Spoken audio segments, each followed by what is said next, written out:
Stratos Origin, He-Man. Hello and welcome back to another video by Marvelous Videos. If you all have been watching our channel for some time, you must have already realized by now that the He-Man franchise is one of our favorite franchises to explore. Starting from He-Man himself to the Sorceress to even Beastman, we have explored it all. And this time we are going to explore a fan favorite character, Stratos, the leader of Avion. Stratos is a recurring character in the He-Man franchise, and ever since his debut, he has left an indelible impression in every fan's heart. Today, we will be exploring his character in great detail, so grab a bucket of popcorn and enjoy the show. Before we go into our explanation, we have a very small request. If you like our content, please support us by subscribing to our channel. This is a small click for you, but for us, it means a lot. Thank you, and let's begin. I was blamed.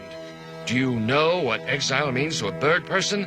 I will lose the power of flight. Stratos in early mini-comics. Stratos is always represented as a brave and heroic character who would do anything and everything to save his people. He was the leader of the people of Avion. In the early mini-comics, when his character made its first debut in He-Man and the Power Sword, he was supposed to be an evil character who worked for Skeletor. He was supposed to be one of the many minions of Skeletor who could help him overtake Castle Grayskull. On the other hand, Stratos opted out of assisting Skeletor in taking out the castle. After this confrontation, Skeletor no longer considered the winged warrior a friend, but saw him as an opponent. He held an immense rage and hatred towards Stratos and wanted him gone for good. Later, Skeletor went to the mountaintop domain of his winged adversary Stratos after learning that one half of the Power Sword was concealed at the highest point of Eternia. The Lord of Destruction found the sword partially buried in a rock. He utilized the most potent blast of his energy blade to release it from its foundation. As soon as Stratos got to know about it, he rushed to confront Skeletor. Still, Stratos was quickly overpowered and outmatched and was unable to halt his former ally. Later, while keeping vigil on the highest peak of the mightiest mountain on the planet Eternia, Stratos overheard the voice of the wicked Skeletor, who had recently lost a conflict with He-Man at Castle Grayskull. He turned in flight and returned to his mountain home after quickly realizing that He-Man didn't require any assistance. Stratos really said, "Not my problem," and just left. Soon, Skeletor was thrown into a nearby body of water as He-Man took off on the battle ram in the direction of Stratos and into the path of the dual energy blasts coming from the lightning swords of Skeletor and Merman. The battle ram and its rider were lifted into safer air by Stratos, who swooped down to help. Stratos was unfortunately not aware when He-Man lost consciousness after falling off the vehicle due to severe winds. Stratos dumped the vehicle onto the pinnacle of his mountain residence after realizing He-Man was missing and then went back to look for him. Merman soon discovered the car and claimed it as his own, only to engage the Wind Raider in combat, driven by Man-at-Arms and then He-Man. Stratos started to fly back on the mountain again, and just as soon as he returned, he saw Merman and dealt the final blow to his chest with his hard head, knocking Merman off the battle ram and claiming it for himself once again. Then a thankful He-Man informed him that their upcoming tasks included locating and saving Teela and Man-at-Arms who had fallen during the battle, retrieving his strength suit, and informing Skeletor that he and his minions had once more been destroyed. And once again, the team had overthrown Skeletor's evil plans and had gained a new, strong, and trustworthy friend. But do not think that this was the only time he appeared to help He-Man and his friends. When He-Man was ambushed by Beastman and Merman and the latter threw him into the sea, Stratos once more stepped in to save the day. He-Man was constantly being targeted by each of them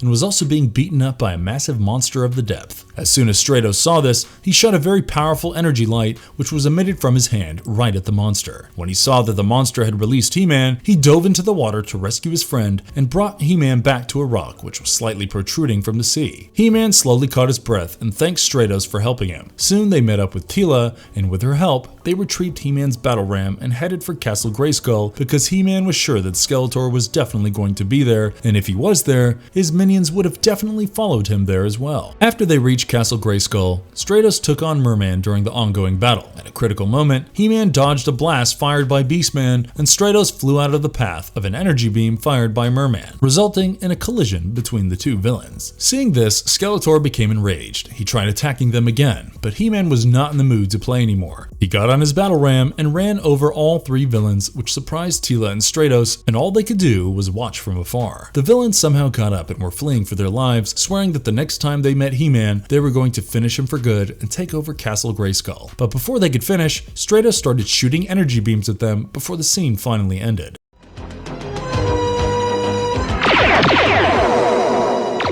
Stratos' backstory in He-Man and the Masters of the Universe Filmation series. From what we know till now, Stratos was the leader of the bird people of Avion, who, like everyone else in his kingdom, could fly. He was a really tall and strong person and could shoot energy beams, which left everyone bamboozled when they first saw it happen. After the mini-comics became a hit and everyone seemed to love his character, they introduced him in He-Man Masters of the Universe. Stratos' character was significantly changed in the new show, and the characters connected to him were changed as well. For example, in the early mini-comics, Delora was Stratos' wife, and even though she was a human, she was still considered a part of the bird people as well. But as soon as she appeared in the cartoon, her character was changed so that instead of being Stratos' wife, she was Stratos' sister, hence making her an actual part of the bird people. This change was made because the producers of the show believed that young children would not react well to such love interests in the show. Now, let's discuss some of the episodes where he was really significant to the plot and the storyline continuity.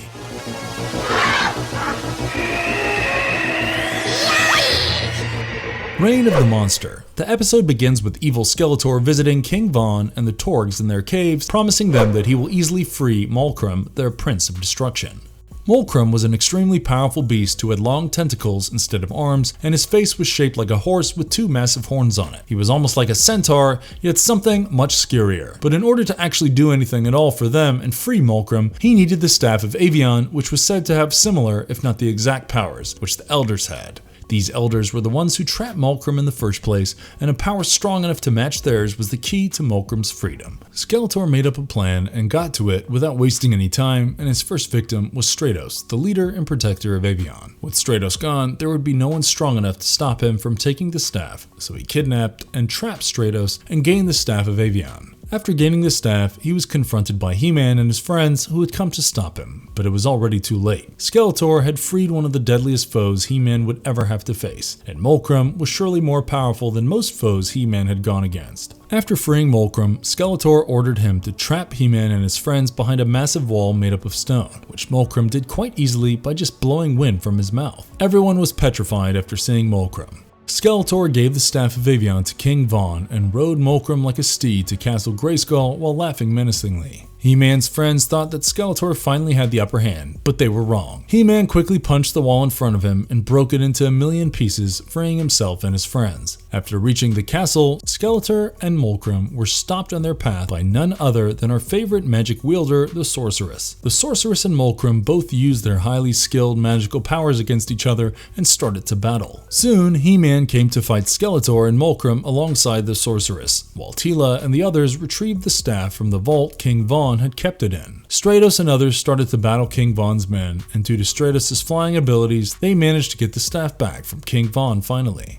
On the battlefield, just as soon as it seemed like this time He-Man had finally gotten the upper hand, Malcolm grabbed He-Man, giving him no space to move at all. Upon seeing He-Man in trouble, the Sorceress sacrificed herself to free He-Man. She turned into her falcon self and glowed a bright light at Malcolm, which caused him immense pain and forced him to free He-Man. Soon, Teela arrived at the battle alongside Stratos with the Staff of Avion. Stratos threw the staff to He-Man, who used it to trap Malcolm once again. After trapping Malcolm, He-Man grabbed Skeletor from behind, who was trying to steal the powers from Castle Grayskull, and thrashed him on the ground, defeating him. But before they could capture him, Skeletor teleported away from everyone's vision. The episode ended with He-Man, his friends, and the people of Avion all celebrating their festival happily. This was for sure one of the scariest episodes, as the antagonist here was the one who gave little kids nightmares. But nevertheless, whenever He-Man and Stratos join forces, they're bound to win. In fact, this episode was so popular that it was adapted into a mini-comic named Siege of Avion.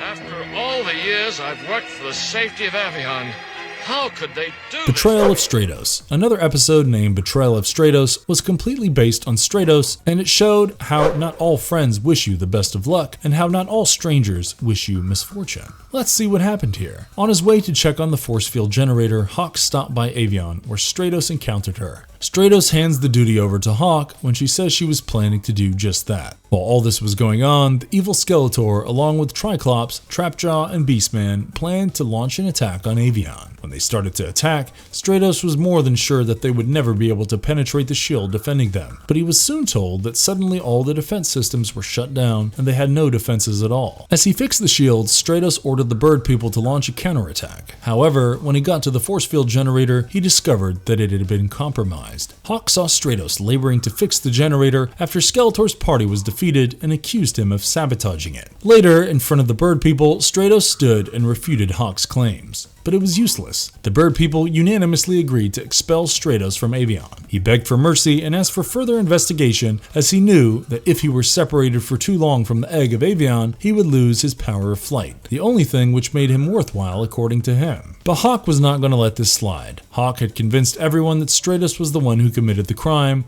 and in the end, she made Stratos accept his punishment. Heartbroken and confused, Stratos started flying away from Avion for hours. He kept wondering what would happen to him after he lost his powers. Stratos got tired and relaxed in what he believed to be a woodland, but was actually the huge Karok's nest. When the Karok came back, it flung Stratos from his nest in a furious manner. Unexpectedly, Prince Adam and Orko were nearby while traveling through the countryside with a Wind Raider. Adam turned into He-Man and boarded the Wind Raider to rescue his friend when they saw Stratos escaping the Karok. When He-Man faced the Karok, he realized it was not evil, so he gave the bird a couple of huge fruits, which made the bird befriend them, and finally, Stratos took a breath of fresh air without worrying about being eaten alive. After telling He-Man and Orko about his problems, they agreed to assist Stratos in identifying the actual saboteur so that he could prove his innocence. Skeletor and his allies were getting ready to assault Avion once more in the meanwhile. The bird people's defenses were all ineffective this time as well, and Skeletor was able to successfully steal the egg of Avion. The bird people were perplexed, wondering what had become of Hawk, who had unexpectedly vanished. He-Man, Orko, and Stratos arrived, but they quickly realized it was too late. He-Man reasoned that Skeletor had placed the egg somewhere else and not in the Snake Mountain, so they hurried to Castle Grayskull to seek the sorceress's assistance in finding it. The Demon Zone,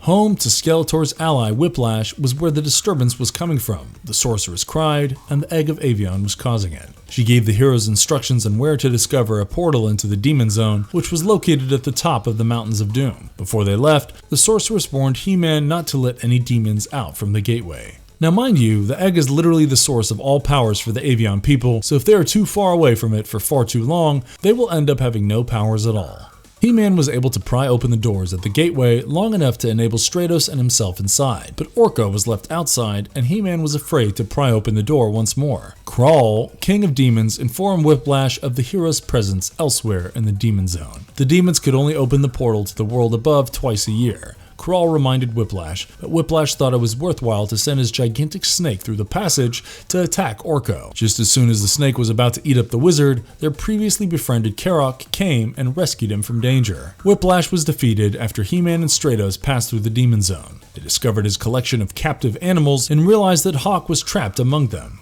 Hawk revealed assisting Skeletor in bringing the egg of Avion to the Demon Zone when He-Man claimed that she was the real saboteur. She accepted the claim and told him that she had anticipated being rewarded, but Skeletor instead let Whiplash imprison her as one of his dogs. He-Man soon forgave her after seeing her condition and let her free, saying that she had already learned from her mistake. But Stratos was still not ready to forgive her just yet because the level of betrayal he had faced that day was worse than anything he had felt before. Reluctantly, upon He-Man's request, he agreed to work with her until all this was over, and they soon retrieved the egg from the dragon which was guarding it. Whiplash made another attempt to keep the heroes from leaving the Demon Zone, but Kral told him to hold off on that thought. Just as he expected, He-Man had to break through the door to escape, but to everyone's surprise, he, with Stratos' help, was able to reseal the gate before any demons could use the gateway. After the danger was averted and Skeletor was once again defeated, He-Man and Stratos took Hawk to Avion for her final judgment. Everyone wanted to banish her for breaking their trust and almost sacrificing their powers for greed, but surprisingly, Stratos thought otherwise.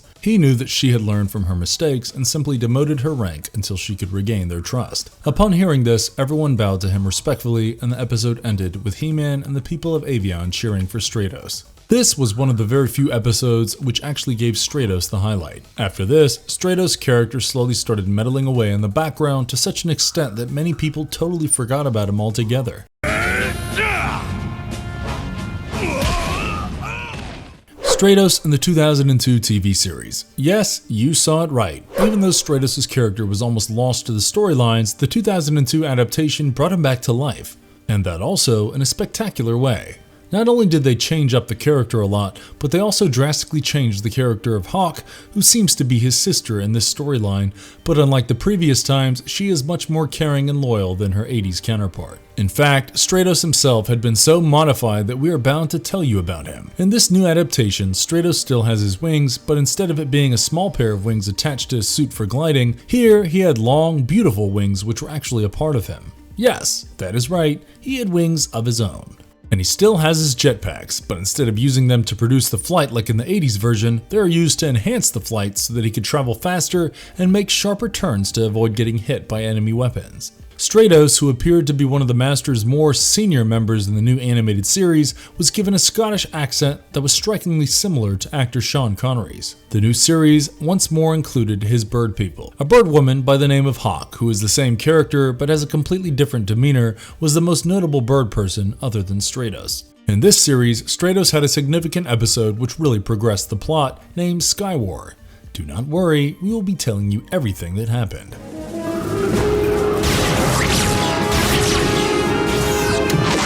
Skywar. When the episode began, Skeletor found out about the encounters between Stratos and Buzz-Off at the palace while he was still on Snake Mountain. Skeletor, who, as you all know, could never mind his own business, had Beastman send one of his gargoyles to observe them. He then mentioned ambrosia, the Androids' special meat that greatly increased their powers. While all of this was going on in Snake Mountain, King Randor offered an alliance between the races at the royal palace in order to battle Skeletor. Buzz-Off confidently shrugged off the idea and declined, believing that they could repel any assault. After they left, Prince Adam followed suit, and Teela expressed her disgust at his diplomatic prowess. A squad of Avion soldiers ambushed Buzz-Off and the other Androids as they were returning, and a group of Androids assaulted Stratos and his crew instead of the other way around. Adam learned about the attack while he was back at the palace and decided to look into it. Now that he was He-Man, he traveled with Battle Cat to the Mystic Mountains and picked up Teela en route. When the bodies of a group of Android and Avion fighters fluctuated,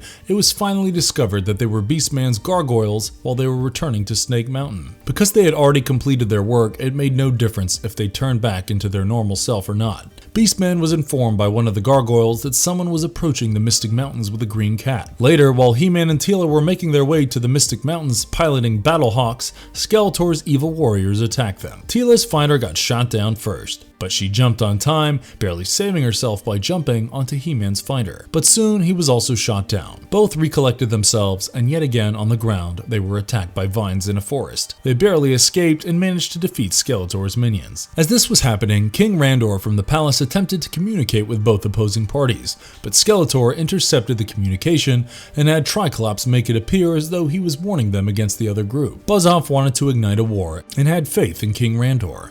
The Avion and Android armies confronted one another as a result of Skeletor's trick, but neither side resolved to strike unless provoked. Skeletor, Evil Lyn, and Triclops quickly dispatched the last Androids defending the Ambrosia, and the Ambrosia was breached. Finally, when He-Man reached the Mystic Mountains alongside Teela and Battle Cat, he was shocked to see the two armies standing against each other. Even before they could do anything, they were targeted and attacked by none other than Skeletor himself.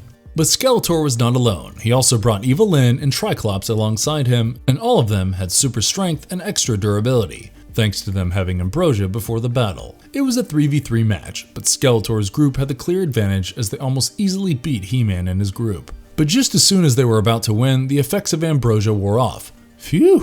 Skeletor was confused because he thought the effects were permanent, but it turns out that only Androids could use it to its full potential. The others who have it gain temporary powers, but soon the substance becomes toxic for the individual and it might even, well, kill them. While Skeletor and the others groaned in pain, it was clear that they had lost because of their half-learning attitudes. Taking this opportunity, He-Man hijacked Skeletor's pterodactyl and flew it between both armies and told both the groups how Skeletor had actually tried to pin them against each other. This caused the war to end before any lives were at stake.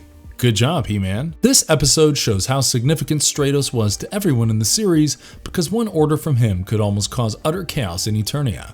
And that would be something even He-Man might not have been able to stop. So, we should be glad that Stratos turned out to be the good guy after all.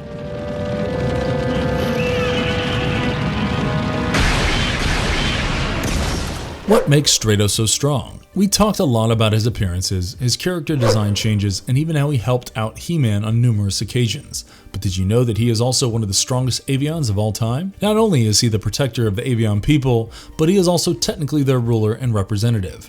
Anything and everything he says would be obeyed by the Avion people because of the respect they have for him. But that is not it. He could also fly like every other Avion, has superhuman strength, is an excellent martial artist trained in combat, and can also shoot out energy beams from his hands. He is surely strong, to say the least. Marvelous verdict. Stratos is definitely a lovable and underrated character.